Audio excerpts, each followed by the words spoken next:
Salut, aujourd'hui on est le 2 janvier 2021 et c'est ma première vidéo de l'année, donc à cette occasion je te souhaite une très belle année. J'espère qu'elle se passera mieux que l'année précédente et qu'elle sera plus facile et plus agréable. J'espère aussi que tu as pu quand même passer de belles fêtes malgré les conditions un peu particulières. Et à l'occasion de cette nouvelle année, j'avais envie de te partager un petit peu mes conseils et mon petit rituel de changement d'année parce que je pense que ça fait quand même du bien, surtout après une année aussi compliquée, de marquer le coup de ce changement d'année. Et je me suis dit que ce serait sympa de te partager les exercices que j'ai fait sous forme d'un petit PDF à télécharger, donc je le mettrai en barre d'infos si ça t'intéresse.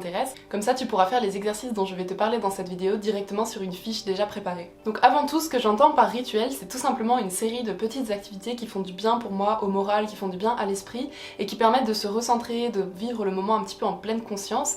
Et donc c'est des choses très simples à mettre en place, qu'on peut faire absolument n'importe quand, seul ou avec quelqu'un au début de l'année. Donc c'est pas obligé de le faire directement dès le début du mois de janvier, ça peut très bien attendre du moment que vous faites en début d'année, ça marche très bien. C'est simplement quelques petites actions qui vont vous permettre de poser vos intentions et de vous sentir bien pour entamer cette nouvelle année. Donc ce que je vous recommande, c'est de prévoir une tranche horaire assez large, c'est-à-dire par exemple la fin d'après-midi et le début de la soirée pour faire ces activités. Donc tout d'abord, la première étape, si vous êtes chez vous en ce moment et que vous faites le rituel chez vous, ça va être de faire un grand ménage chez vous. Ça va pas être simplement de faire un petit rangement comme vous devez le faire régulièrement, là en l'occurrence c'est de faire vraiment un grand ménage en profondeur, éventuellement de faire du tri dans vos affaires, dans vos vêtements, etc.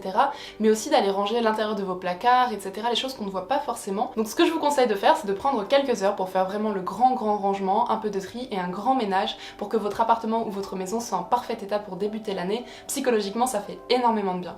Donc une fois que votre appartement ou votre maison vous plaît, vous paraît vraiment bien rangé, bien propre et que vous vous y sentez parfaitement bien, c'est le moment de commencer le rituel. Donc pour ma part, ce que j'ai fait, c'est que j'ai fait le rangement en fin d'après-midi et j'ai commencé mon rituel en début de soirée vers 20 h. Et donc ce petit rituel, en quoi il consiste? C'est tout simplement de commencer d'abord par une méditation. Ça permet de se concentrer sur l'instant présent, d'être vraiment pleinement conscient à ce petit rituel. Donc vous pouvez faire une méditation guidée, vous pouvez même chercher une méditation spéciale pour les transitions d'une nouvelle année, etc. D'ailleurs, si ça vous intéresse, je pense que je vais en publier une pendant le mois de janvier, donc si jamais vous n'avez pas encore fait le rituel à ce moment-là, vous pourrez utiliser celle-ci. Et donc il s'agit tout simplement de vous asseoir confortablement, de fermer les yeux, de vous laisser guider et de rentrer en méditation, que ce soit pendant 3, 5, 10 minutes ou même plus, ça dépend de votre pratique. Mais en tout cas voilà, c'est un bon moyen de se mettre en condition. Une fois que vous avez terminé cette méditation, ce que je vous recommande, c'est de mettre une musique apaisante. Ce que j'aime bien faire pour accompagner mon rituel, c'est d'allumer des bougies et de mettre une ambiance un peu tamisée, parce que je trouve ça très joli et très agréable, donc ça me met encore plus en condition. Et à ce moment-là, vous pouvez commencer les petits exercices pour entamer la nouvelle année. Donc les exercices sont découpés un peu en deux parties. La première moitié est vraiment centrée sur 2020 et la deuxième partie est centrée sur 2021. Donc ça marque vraiment une transition en deux étapes. Donc la première partie, c'est donc une rétrospective et ensuite plutôt de la projection. Le premier exercice, ça va être tout simplement de noter 10 souvenirs heureux de 2020. Donc c'est pas obligé que ce soit les meilleurs, c'est simplement ceux qui vous viennent en tête à ce moment-là, qui vous procurent du bonheur quand vous y repensez.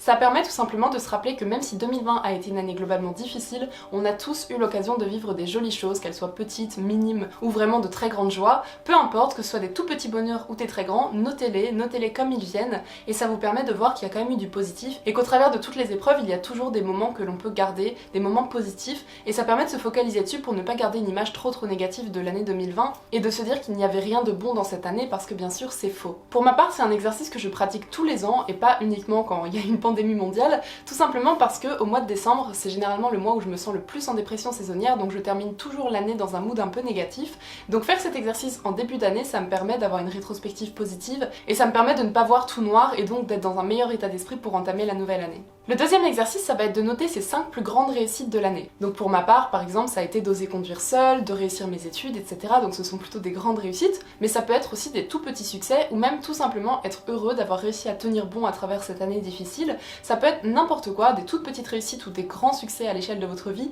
Pareil, peu importe l'échelle, du moment que ça vous a marqué en 2020, notez-le, ça vaut le coup de le souligner et de vous sentir fier pour vos réussites. Le troisième exercice, ça va être de noter 3 choses importantes apprises dans l'année. À travers les épreuves, on retire toujours des leçons, on apprend toujours des choses sur soi-même et sur la vie en général, et je pense que 2020 a quand même été riche de leçons, a été riche d'enseignements, et je pense qu'on a tous appris beaucoup de choses pendant le confinement parce que c'était tellement exceptionnel. On a pu prendre conscience par exemple de la valeur des choses qu'on croyait acquises, comme la liberté de se déplacer, ou la liberté de pouvoir sortir dans les bars et les restaurants. Évidemment, c'est le premier truc qui vient à l'esprit, mais je pense qu'on a tous appris différentes choses cette année, et ça vaut le coup de garder ces leçons en mémoire pour entamer la nouvelle année. Mon quatrième exercice, ça va être de noter ce dont vous ne voulez plus dans votre vie en 2021. Donc tout simplement ce que vous voulez laisser en 2020, laisser dans le passé, et dont vous ne voulez tout simplement plus dans votre vie. Donc ça peut être par exemple des douleurs physiques, ça peut être votre fatigue, ça peut être un état dépressif, ça peut être des relations toxiques, peu importe, des choses dont vous ne voulez plus cette année. Ensuite, c'est l'exercice inverse, vous allez noter ce que vous voulez attirer dans votre vie en 2021.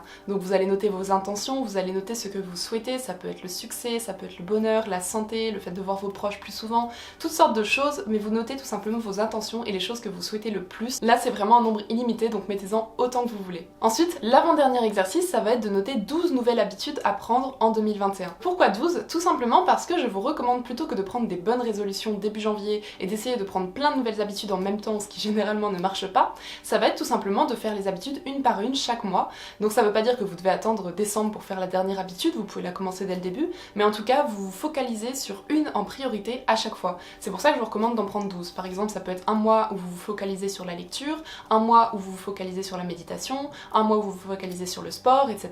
Bon, ce sont des exemples assez classiques, mais je pense que vous avez compris l'idée. Ça permet de mieux répartir vos résolutions sur l'année, parce que c'est quand même dommage de tout focaliser sur début janvier et de risquer de s'épuiser en tout début d'année, de vivre une sensation d'échec et de culpabilité, alors que de toute façon, vous avez une année entière pour mettre en place toutes ces habitudes. Enfin, le dernier exercice, ça va être de noter votre vision globale pour 2021 et vos objectifs principaux. Donc ça rejoint un peu vos intentions, sauf que cette fois vous pouvez l'écrire sous forme de phrases. Par exemple, vous pouvez écrire en 2021, je souhaite vraiment atteindre tel objectif, mon objectif principal ça va être ça, je voudrais vraiment me sentir heureux, être entouré, etc. Vous pouvez mettre vraiment ce que vous voulez le plus en 2021 sous forme d'une phrase cette fois, et ça va être un peu votre objectif qui va guider votre année. Donc voilà, je vais vous mettre un petit PDF en lien en barre d'infos que vous pourrez télécharger et imprimer, comme ça si vous voulez faire ces exercices dans l'ordre dans lequel je vous les ai cités, vous pourrez tout simplement remplir la fiche. Donc c'est une fiche très minimale, hein, j'ai pas fait un graphisme dingue parce que ça sert à rien de gaspiller de l'encre pour ça, mais j'espère que ça vous plaira. Et pour conclure ce petit rituel, donc ça c'est facultatif évidemment, ça dépend si vous avez ce qu'il faut pour le faire, mais moi ce que j'aime bien c'est faire un petit tirage de cartes, donc soit du tarot, soit un oracle, ça dépend ce que vous avez et ce que vous savez faire,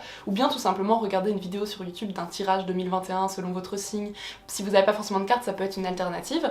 Mais en tout cas, voilà, c'est une petite activité un peu plus spirituelle, un peu plus ésotérique, donc ça ne parlera peut-être pas à tout le monde. Mais en tout cas, je trouve ça très agréable, donc ça peut être l'occasion de faire ça en fin de rituel pour clôturer un peu cette petite séance. Pour ma part, j'utilise un oracle sur la mission de vie que j'aime énormément, je trouve qu'il me correspond très bien. Donc voilà, pour ma part, c'est mon tout premier oracle, mais j'en suis super contente et c'est avec celui-là que j'ai fait mon tirage du début d'année. Donc voilà pour mon petit rituel, j'espère que ça vous a plu. N'hésitez pas à me dire si vous le testez et ce que vous en avez pensé. En tout cas, pour ma part, je l'ai fait hier soir et ça m'a fait énormément de bien. Aujourd'hui du coup j'ai terminé mon grand ménage, mais je me sens vraiment dans un état d'esprit positif pour aborder cette année. Et juste pour conclure cette vidéo, je tenais quand même à vous partager un petit message. N'espérez pas trop de 2021, n'imaginez pas que tout va aller mieux du jour au lendemain, parce que ça c'est le meilleur moyen d'être déçu. Généralement quand on a passé une année difficile, début janvier, on imagine que tout va se transformer.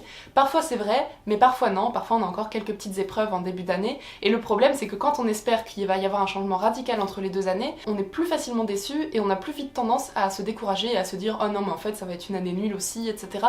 Et ça entretient un état d'esprit négatif. Donc soyez réaliste dans vos attentes pour cette année, soyez optimiste, mais n'ayez pas non plus trop d'attentes, parce qu'après tout ce n'est qu'un chiffre sur un calendrier. Donc même si ce que vous en faites est important, il faut pas s'imaginer que la vie va devenir parfaite du jour au lendemain juste parce qu'on a changé d'année. Mon deuxième conseil, ça va être d'accepter que 2020 n'ait pas été une année facile, et de ce fait d'accepter aussi peut-être de commencer cette année fatiguée, dans un mood un petit peu fragilisé, de peut-être pas être au top de votre forme en ce moment. C'est pas parce que c'est le début d'année que vous devez prendre 1000 résolutions, que vous devez vous mettre au sport, vous lever tôt le matin. Moi personnellement j'ai fait une grosse dépression saisonnière comme tous les ans, et du coup j'ai énormément de mal à sortir de mon lit le matin, mais c'est pas grave, je suis mon rythme, je sais que 2020 n'a pas été simple, je l'accepte. Je trouve que ça aide vraiment beaucoup d'être dans l'acceptation, parce que ça permet de choisir des objectifs qui correspondent à notre niveau d'énergie et de remonter la pente en douceur plutôt que de voir beaucoup trop grand d'un coup et de tomber encore plus bas si jamais on échoue. Donc voilà, je ne le répéterai jamais assez, mais soyez doux avec vous-même, soyez bienveillants, surtout après une année aussi compliquée que 2020, mais n'espérez pas non plus trop tout de suite que tout change, les choses vont venir petit à petit.